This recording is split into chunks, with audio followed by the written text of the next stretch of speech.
in today's show. We're looking at all of the action from Tuesday in the NBA. Michael Bolton. Thanks, Josh. It's Michael Bolton here, and it's time for another episode of the Locked On Fantasy Basketball Podcast. Let's get to it. Let's get to it, indeed. You are Locked On Fantasy Basketball, your daily fantasy basketball podcast, part of the Locked On Podcast Network.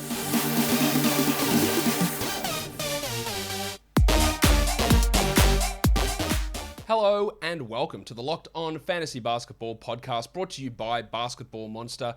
My name is Josh Lloyd and I am the lead fantasy analyst at basketballmonster.com and at Yahoo Sports Australia. And you can find me on Twitter as always at redrock_Beeble and on Instagram at Locked On Fantasy Basketball. This episode is brought to you by PrizePicks. Check out PrizePicks.com and use the promo code NBA or go to your app store and download the app today. PrizePicks is daily fantasy made easy. Thank you for making Locked On Fantasy Basketball your first listen every day. We are free and available on all platforms. So here we are to talk about the 6 games on Tuesday. News around the NBA. Let's crack in. First bit of news, Thomas Bryant. Looks like he is back tomorrow. Maybe. Very interested to see how they play this. And I put a question out on Twitter today asking how many minutes do you think Thomas Bryant gets in his first game back. A lot of people saying 10 minutes, 11 minutes. That's sort of what I think. Some people saying 32, 27, 18, which seems wild to me. Very interested to see a bloke coming back off a torn ACL, how many minutes he plays with 2 other established centers there, Gafford and Harrell. Yeah, and if you think he's playing 20 minutes, how do the other 28 minutes get distributed? 14 apiece for Gafford and Harrell. One of those blokes sits out completely. 20 minutes for one, 8 for the other. Harrell plays at the 4. How is it going to work? And that's what when people are always ready to throw, like someone threw a comment on YouTube the other day, man, you're talking shit, you're hating on Thomas Bryant so much. He's easily going to be a top 70 player this year. My guy, he's never been a top 70 player ever, and has to do it coming off an ACL with 2 other guys there. So when you try to think and project this stuff out, you got to try and work out how it all fits in. Like, yeah, Harrell could get traded. He might. They could sit Gafford completely and not play him a single second. Maybe. But I think your expectations on Bryant have to be really low. Like, really low. Like, he doesn't play 20 minutes a night. Don't be shocked. Because if he plays 20 minutes a night, that means that Gafford or Harrell, one of those guys, doesn't play 20. One of those guys doesn't probably even play 12 minutes. And is that realistic? I'm not adding Bryant in 12-team leagues. Probably not in 14 teams either. Kelly Olynyk, the one report we've got, oh yeah, he was working out with G League. Oh, cool, Casey. What does that mean? I'm not telling you. Nah, I'm not going to tell you. All right, cool, thanks. I don't know what this means. I know that Jeremy Grant still was without the timetable, and I don't hate adding Olynyk. I think he's a really solid player who, when given the opportunity, if he gets 2 weeks without Grant, there's going to be 12-team value there. But it's all going to come down to individual circumstance, whether you can afford a stash when we don't even know when he's coming back. I'm expecting next week for Kelly, but I don't know that. Pacers have got a bunch of guys on verge of return. Malcolm Brogdon's out of COVID protocols, but guess what? His Achilles is still sore. I talked about that on the injury show earlier today. And Levert is questionable, out of protocols. Chris Duarte is questionable with paternity. So all these guys are going to return. And then we'll see how that impacts Lance Stevenson, Justin Holiday in particular. Kendrick Nunn, we still don't have a timetable on that bloke's return. We're halfway through the season. He hasn't played at all. We don't actually know what the injury is. He's not going to have an impact. The Undertaker's back, though. Well, close enough. Dwayne Dedmon is questionable to return for tomorrow's game. Do not drop Omer Yurtseven just yet. I wouldn't add Dedmon. I think there's no chance that Dedmon has 12-team league value upon his return. But I wouldn't drop Yurtseven yet. I'd like to see how they run this rotation. And then the Thumb Boys. Jalen Suggs and Bam Adebayo. Looks like both of those guys could be returning next week. And that's, again, if you haven't seen the injury show, there's some interesting ones to look at. Obviously, Bam is a much better option than Suggs. And Suggs, I think, can be a 12-team league player. And I don't hate grabbing him. I think he's actually worth probably taking a flyer on, but it really depends, again, on your individual circumstance. Some other news, Draymond Green is not going to play, it looks like, at least in the next 2 games. Steve Kerr said something along the lines of, it would be pretty stupid for us to bring him back, just fly him out for the road trip. The road trip's 3 games. They have a back-to-back coming up and then 1 more game on the road trip. So probably at least 2 that he's out. He specifically mentioned the road trip and he mentioned the back-to-back. So at least 2, probably 3 more games out for Draymond. That boosts the value of Iguodala. and Porter. There is a back-to-back there, so Porter and Iguodala are going to sit. It boosts the Dr. Gary Payton's value as well. It boosts Kevon Looney's value. Nemanja Bjelica for very deep leagues also. Let's look at the top ads in fantasy leagues over the last 24 hours. Number one is Kyle Anderson. A little bit of a disappointing game for Anderson today. Up 37%. I get that makes sense. It's worth grabbing him, but I think Steven Adams is going to be back really soon, and then that is going to have an impact on Anderson's playing time, and he probably does become a drop then. Kevon Looney up 21%. That's a wild overreaction to his last game. Trey Lyles up 20%. The dude's not good, and we actually saw why that happened today. He had that weird little run. Fell into the toilet today, and I would have no hesitation in dropping him. Nick Batum up 17%. Worth doing. Lance Stevenson up 13%. A good streamer. Literally could come all undone tomorrow. Duncan Robinson up 11%. Yeah, not fully in on that. Lonnie Walker up 10%. You're going to get at least one more game out of Lonnie. Terrence Ross up 5%. I like it. Rui Hachimura up 4%. No, not at all. Not remotely a 12-team league guy. Not remotely. Well, Chris Boucher, injuries have struck. Again, he's got great value. He is a 12-team league guy. And he is playing, I'd say, the best basketball of his career. He's in control. He's doing what the team needs. He's putting up numbers and he's getting minutes. Can he sustain, like he got 38 or something today? Can he sustain that? No way. But 23 a night? Maybe? I don't know. I don't know about Boucher. Top drops. Duarte down 10%. Yeah, I feel that. Dylan Brooks down 8%. That's a no injured reserve situation. Patty Mills down 8%. Eric Gordon down 7%. JaVale McGee down 7%. All fine to drop. Nwora down 6%. Yep. Aaron Wiggins down 5%. Caleb Martin down 5%. Yes and yes. Clear drops. Tyus Jones, well, you were pretty disappointed dropping him after today. We'll talk about that in a little bit more detail later on. But I guess the theory and concept behind dropping him made a lot of sense. And Marvin Bagley down 5%. How he was rostered in 5% of leagues. That's not fair. Because he is shithouse, but he does have at least an ability to bring rebounds in. But I guess people are coming around to the fact that he is actually terrible. And he is not a good fantasy player. Even remotely close to being a good fantasy player. But I tell you, if you are a good fantasy player, maybe you want to try your skills at PrizePicks. PrizePicks is daily fantasy made easy. If you haven't checked it out, you're missing out. I'm telling you, you're going to love it. It is the best NBA DFS prop operator out there. And they don't just have the superstar blokes. They've got the bench guys too, just getting a handful of minutes a night. Shout out to Eve Pons when he plays. When you go to PrizePicks, you sign up, use our code NBA, you get a 100% match deposit bonus up to $100. Whatever props you can think of, points or assists or rebounds or blocks or steals, fantasy points, and you combine 2 to 5 different player props together into one entry. It's just you versus the projections. Go over, under, mash them together. You can get up to 10 times your entry fee. And it doesn't just have to be basketball. You can put other sports in there as well for a cross-sport, multiverse, PrizePicks entry, whatever you want to say. So, use the award-winning app or go to prizepicks.com. Entries can be made in 60 seconds or less, and the payouts are safe and fast. Go to prizepicks.com today, use the promo code NBA, or go to your app store and download the app. PrizePicks is daily fantasy made easy. If you're not playing PrizePicks, you honestly don't know what you're missing. Let's talk about the games. The first one of those was the Oklahoma City Thunder going to take on the Washington Wizards. The old Wizards. 122-118. Someone asked me on the pregame show today, hey Josh, when will Shea break out of his slump? And I said, mate, that's literally an impossible question for me to answer. It could be today, it could be in 3 months. It was today. 32 points, 8 assists, 59% shooting, 83 from the line. Now, does one game say that now he is a good shooter? No.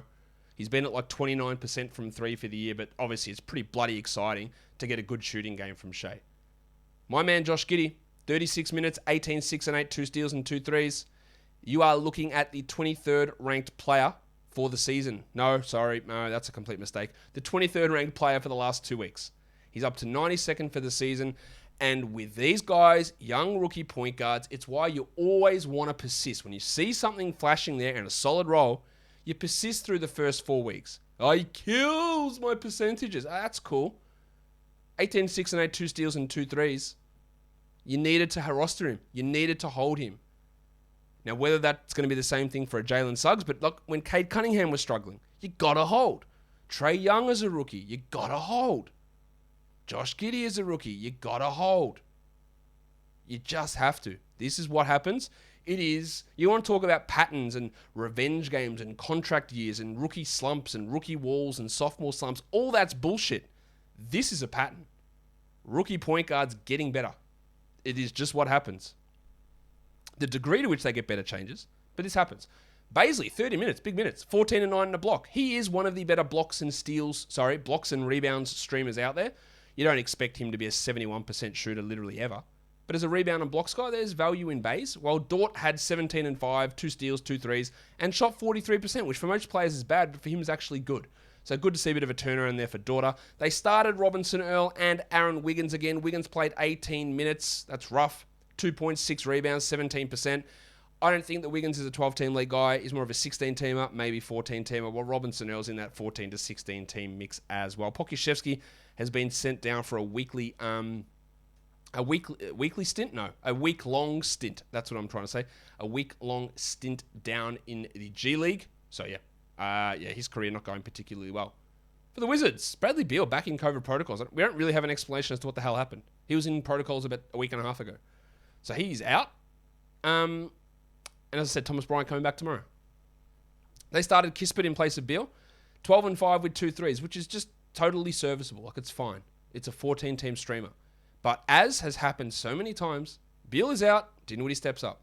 22, 3 and 10 and 2 steals, and Spence is going to play the back-to-back now. Back-to-back restriction is off for Dinwiddie, so he's playing tomorrow. The future MVP, Kyle Kuzma, started out on fire, cooled off a lot, but still 29, 5 and 3, 0 steals, 1 block on 71% shooting. Unfortunately, he couldn't hit his free throws. But this keeps, the Beal absence, this performance keeps the sell-high window wide open. Absolutely wide open. So you can sell high on Kuzma. I just flicked into my head. Someone told me a wild sell-high trade they did on Kuzma, and I can't remember it, and I wish I could, because it was insanity. And they even asked me, hey, is this a good deal? It was something like, oh, mate, I can't even think. It was like, Kuzma for Anunoby, is that a good deal? Yeah, it's pretty good. But yeah, he's playing really well. KCP had 16 points in 30 minutes, solid 12-team stream option with Bielo out. And then Hachimura had 7 in 15 minutes. Great to have the guy back, but no, not for fantasy. Dan Gafford played 23 and Harrell played 24 in his return. 12 and 7 for Montrezl and 6 and 7 for Gaff. Holding them. Actually, Harrell I'm not holding. I don't think he's a 12-team league guy. I don't think it's getting easy with Bryant back, but I am holding Gafford. I don't know what's going to happen. I don't know where it's going to go when Bryant is back and what they're going to do. There are a lot of question marks, and probably the most realistic outcome is that none of those three become absolute 12-team staples. They all just become fringy sort of blokes who are probably more suited to 14 to 16-team leagues. Some even deeper. Second game, the Suns and the Raptors. The Suns get a big win on the road. They didn't do the thing of sending all their stars home and not going to Toronto. They brought everyone, and they get the win, 99-95 against the Raptors. Chrissy Paul had 15, 12 assists with 5 steals, while Ayton 16 and 9 in only 30 minutes. Ayton continues to just be, like, fine. I don't know how else to describe it. Like, he's just fine. And that has its value, but it's not pushing into anything big. There was no Cam Johnson, so we got your mate, Jay Crowder, pushing into big minutes. Sometimes may be good, sometimes may be shit. This was the good one. 19 points with 5 threes, 5 rebounds and 2 steals. Of course, we don't trust Jay Crowder to do this literally ever. But as a stream option when Johnson's out, no worries. And with Johnson out, they played sticks. Jalen Smith, 7 and 5 in 18 minutes. Had to get some minutes there at the 4, and that's fine. Not a 12-team league player, of course, and he goes back to very minimal minutes when Johnson returns. Stuff. I was going to say shithouse and terribly tough game for Booker, but it said stuff. 16 points in 31% shooting in 36 minutes for Booker. Well, you're going to be shocked. Mikal Bridges struggled again. I don't know what's going on with this bloke. Struggling really hard. 12 points on 12 shots with 3 rebounds for Bridges. Booker's probably a little bit of a buy low at the moment, and Bridges is just a perennial buy low, whereas at this point I'm not even convinced he gets value back. McGee, yeah, look, JaVale's a streamer, but he played 14 minutes in this game, and with Sticks and Biyombo getting a little bit of playing time, it is impacting him somewhat. For the Raptors, as I said, there was no Trent, there was no Barnes, so Boucher went off. 37 minutes, 13 and 16 with 3 blocks. That's great. Now, unfortunately, the shooting wasn't good, and he had nothing else. He didn't hit a 3, but really, really strong rebounding. 9 offensive rebounds is craziness. And this is what I mean was what I mean in terms of putting in the numbers or putting in the great performances, like attacking the offensive glass like that for Boucher is really impressive. For now, he is a 12-team guy. Don't know if it persists, but for now, while these guys out, it is. Siakam, 22, 7 and 7. He continues to play really well. And Van Vliet, 44 minutes. And my guy, he's up on the bloke. He's going to die. 21, 2 and 5, 2 steals and 4 threes. The big tree, Ken Birch played 26 and had 6 and 6, while the big sneeze, Precious Achiuwa, played 22 and had 6 and 6 as well. Neither of those guys are 12-team league options, while Justin Champagne, he outplayed Svi Mykhailiuk and Yuta Watanabe. We'll see what his rotation role can be, but I thought he played pretty well. Mykhailiuk just looks terrible at the moment, while Watanabe, back from COVID, went scoreless in 15 minutes in a surprise start. I don't think they'll be persisting with him as a starter, but you never know, I guess. All right, let's go on to the next game. Before we do on to the next game, let me get this out of the way because, I'm absolutely chomping at the bit, and I wish I was, in fact, chomping on a Built Bar, but I'm chomping at the bit to tell you about Built Bar because Built Bar is the best tasting protein bar ever. Get your candy bars and piss them off. Get them straight into the rubbish because they are full of sugar, full of fat, full of calories, where Built Bar isn't. 4 grams of sugar in a bar, 130 calories only, and filled with 17 grams of protein and at least 69.420 deliciousness index ratings. Cookies and cream flavor, sick. Coconut, very nice. Orange, awesome. And if you're looking to shed those pounds or kilos, depending on where you live and what measurement system you use, Built Bar could be just that brilliant, delicious treat alternative, plus a great way to stack in protein. So go to Built.com, use our code LOCKED15, that's LOCKED15, and get yourself 15% off your boxes of Built Bars. Built Bar is built different. BetOnline would like to wish you a happy new betting year as we continue our march to the playoffs and beyond. It is the number one spot for all your sports wagering action for 2022. It's a new year, it's a new me, it's a new you, and it's a new updated desktop site, along with their mobile site, where you can go and sign up. And if you do that using our code LOCKEDON, you get a 50% welcome match deposit bonus. From basketball to football, the NHL, boxing, UFC, or right to your favorite Vegas casino games, don't wait and take advantage of all of the great offers available for 2022. BetOnline is the fastest and easiest way to wager on all of your favorite sports. BetOnline is where the game starts. Next one. Minnesota Timberwolves fall to the Pelicans. Disappointing loss here. Brandon Ingram gets the game winner. 128-125 is the final score. Goose, Anthony Edwards. 28 points, 6 triples, 5 assists, and a steal. Pretty good numbers. Towns, 26, 8 and 5, 3 steals and a block. Good. D'Angelo Russell, 18, 1 and 10. Good. Impressive to see Malik Beasley play 30. He had 18 points, all of that from 3. Of course, nothing else, and it was on the back of just shooting that was very good, 75%. It would also help that Jalen Noel went to the locker room after playing 2 minutes and gave Beasley those extra minutes. Do not buy into this with Beasley. Do not add him. Patrick Beverley, 10, 3 and 2, 3 steals and a block. He maintains his value as a 12-team league guy. And Jared Vanderbilt only played 26 minutes. He did foul out in that time, but 8 and 5 with 3 steals. Must roster 12-teamer. McDaniels went to the bench, played 28 minutes. 9 and 6 is all right, but it's not anything that I look at as a must roster 12-teamer. On to the Pelicans. Ingram, 33 points, 9 assists, 6 dribbles. He was awesome in this game. He's been playing really well, 52 fantasy points. Josh the Hitman Hart returned, 36 minutes, 21, 9 and 5. Great to have him back. That's the buy low bump right there. While Jonas Valanciunas. Only 28 minutes for Jonas, but 13, 12 and 5 gets it done. He has dropped off since that red hot start, but still good numbers. While Herbalife Jones, only 25 minutes for Herb, a little bit of foul trouble. No defensive stats, no rebounds, and 14 points. He shot the ball well, continues to shoot well from the line. These are the sort of games that have informed my thoughts of, yeah, look, he's got some short-termish value, but I think he's playing over his head, and it will drop off. He still is a 12-team league guy, but that level of shooting paired with usage, paired with steals, paired with blocks, didn't feel like it had an ability to sustain. We'll see where it goes from here. Nickeil Alexander-Walker got more minutes, 27 of them in fact, but only 9 points, and barely took any shots, so maybe it was just someone else in his body. 6 assists is good, I just don't buy any of that. While Jose Alvarado kept the backup point guard job over Tomas Satoransky. That's important for those of you in 30-team leagues. Well, Jackson Hayes had 13 points, but 1 rebound. In 19 minutes. He was a historically bad rebounder in college. So, yeah. Let's go on to the next game. The Golden State Warriors and the Memphis Grizzlies. The Grizzlies win it. 116-108. Steph, I think he's back. But the shooting's still off. 27, 10, and 10 on 38%, 9 of 10 from the line. While the doctor, Gary Payton, 13 and 5 with 3 steals. And with Draymond Green out for the next 3, Payton started the second half here over Juan Toscano Anderson. And his ability to get steals means he can be at least streamed. Klay Thompson played 20 minutes, had 14 points. He shot 39%. Very much a mirror image of that first game. Sky-high usage, low minutes, low efficiency. He had 37 usage in this one. He had a steal and a block, which is good. Like, these numbers are okay. You knew this is what happened if you did have him and drafted him and stashed him, that it was going to be some rough efficiency numbers and low minutes to begin with. And I think it's going to persist for a while, but it is just awesome having him out there. I think Jordan Poole's got to be a drop. I'm more looking at the 22 minutes. Like, 12 points is nice. 27% shooting, shithouse, of course. 2 blocks is good, but not realistic. And he played 22 minutes. Like, I just think that if you do need to create a roster space, he's going to be the worst guy on your team, and that means get rid of him.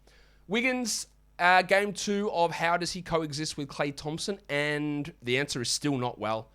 13 and 4 with 3 threes. I'm not giving up on him, by all means, but it hasn't been great for his fantasy stats. While Porter played 28 minutes and had 9 and 6.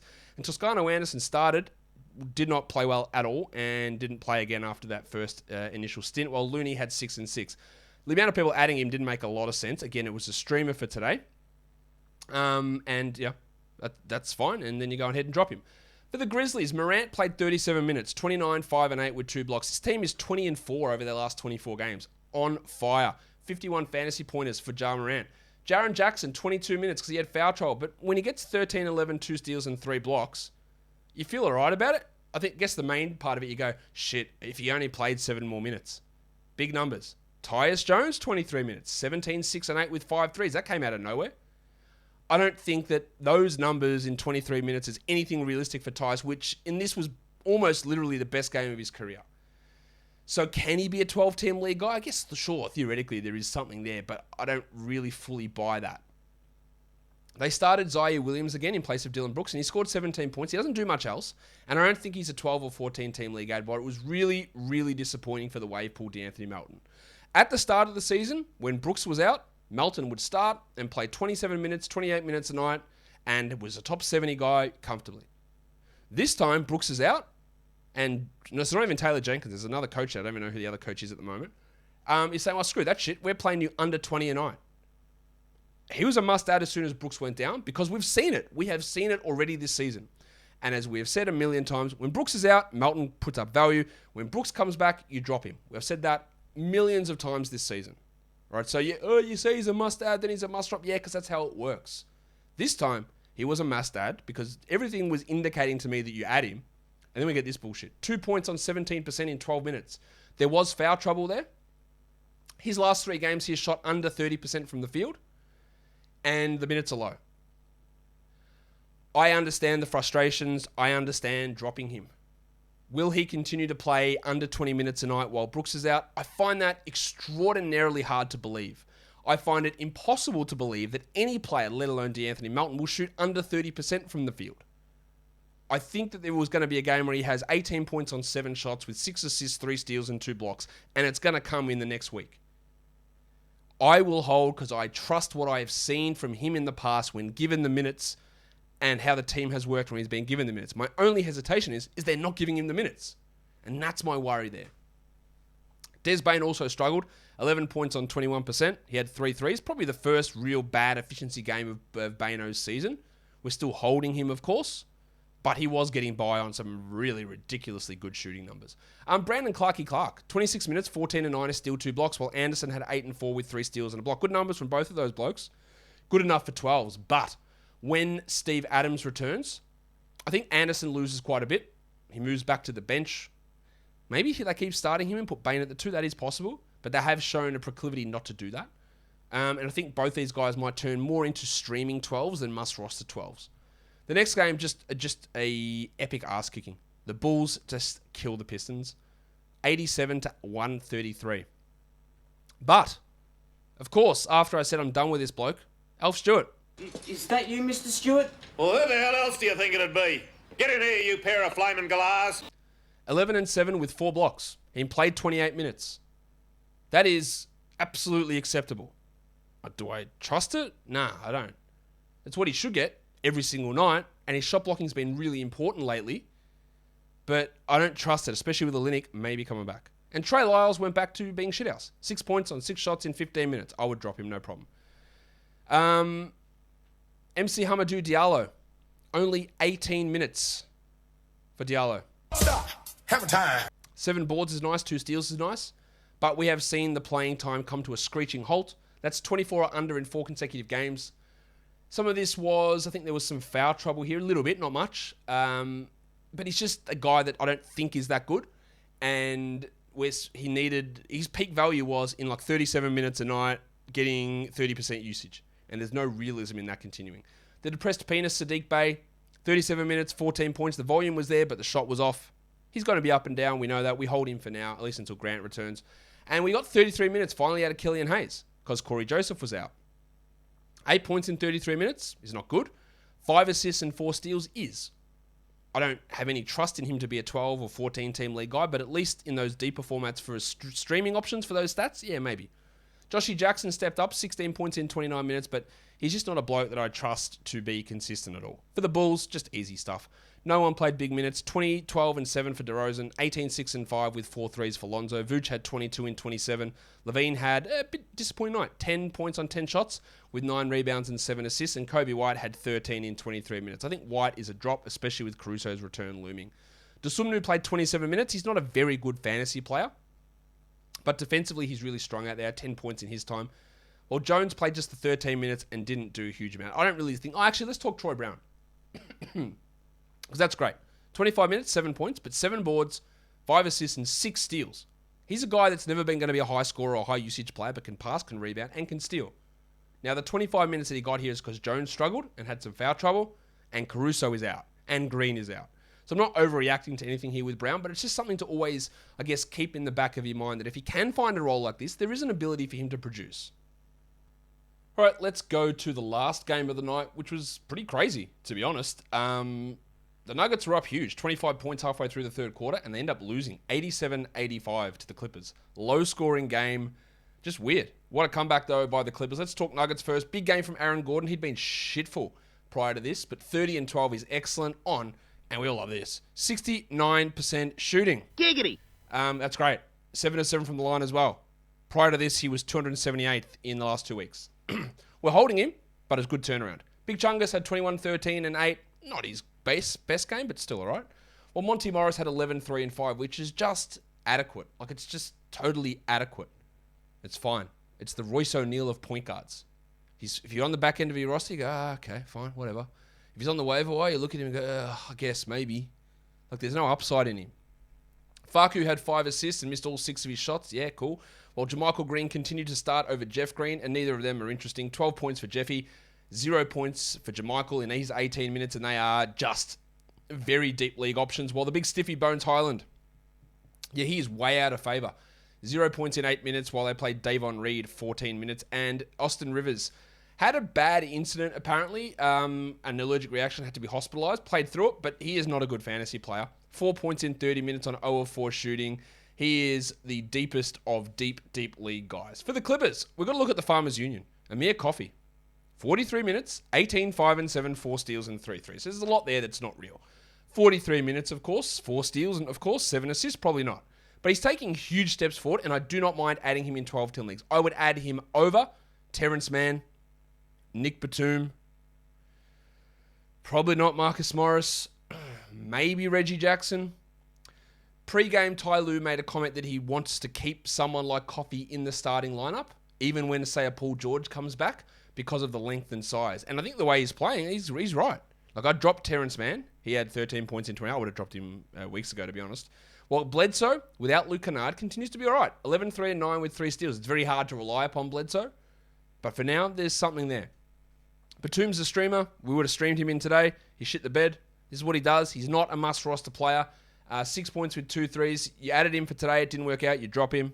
No worries. 6 points there. While Zubats, what a stinker. 2 points in 10 minutes. Nothing else. No rebounds. Shout out to my over 7.5 rebound line for Zubats. He got fouls really early. Ended up with 4 of them. He's 117th ranked player before this game this season. I think Hartenstein's going to impact him. I think you do hold him But if I'm in a 10-team league, he's not a must-roster player, Zubats. He'll have good games, he'll have solid games, but he's just not there. Stinger from Marcus Morris as well, 12 points on 15 shots. He was red hot, like top 40 red hot. He's not that player. And we've seen the last two really, really drop him off. I think he's like a guy you look at as 100 and then probably 150th when Paul George does return, or if Paul George returns. Ibaka had 22 minutes for 9 boards. Again, opportunity with Zubats in foul trouble. They didn't close with Ibaka. They just went small. And Serge, I don't think, is going to remain a roster or a rotation player, more accurately, as we move forward. Did I mention Reggie Jackson? I don't think I did. I'll do it now, though. 13, 3, and 4 in 31 minutes with 2 steals. Now, before I go into the lines of the night, something did happen for the Wizards. Apparently, there was a punch-on between Montrezl Harrell and Kentavious Caldwell-Pope at halftime. Now, talked a lot about Tom Bryant at the start and said, it's hard for him to see, 25-plus minutes for him. Definitely not tomorrow, but moving forward. But, I don't know, man. Montrezl Harrell, I feel like, creates problems in locker rooms. There was a problem with him with the Lakers. There's a problem with him now with the Wizards. He's punching on with a bloke that he's been teammates with before in KCP. I don't think Harrell's a 12-10 league guy. I've said that for a long time. I think that maybe he's traded. Maybe he gets benched. I don't know what the outcome of this is.